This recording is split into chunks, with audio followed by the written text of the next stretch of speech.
One day, Duck was filling his bunker with coal when Thomas showed up. "That's the third coal load you have today, Duck," he said. "Thomas," Duck replied, "sod off." Later, he was filling his tanks with water when Oliver showed up. "Careful you don't get a boiler ache," Oliver teased. "Oliver," Duck replied, "sod off." That afternoon, Duck went to the steamworks to see that Samson has finally been repaired.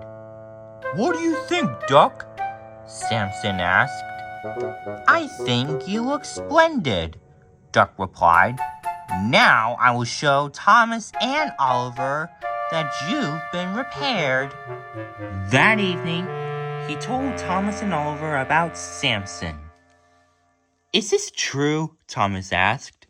"You bet," Duck smiled. "Oh, Samson!"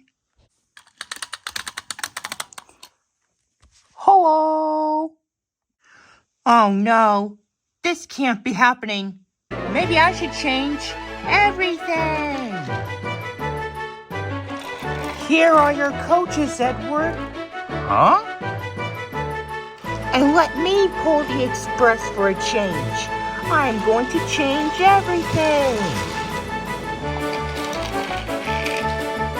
"You can pull Annie and Claro, Samson.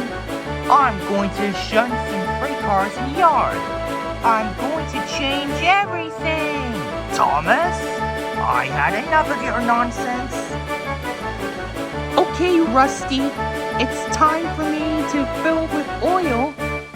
"But Thomas, you use coal and water." "You're right, Rusty." "Thanks." I wonder what's wrong with him. "Well, Mighty Mac, what do you think?"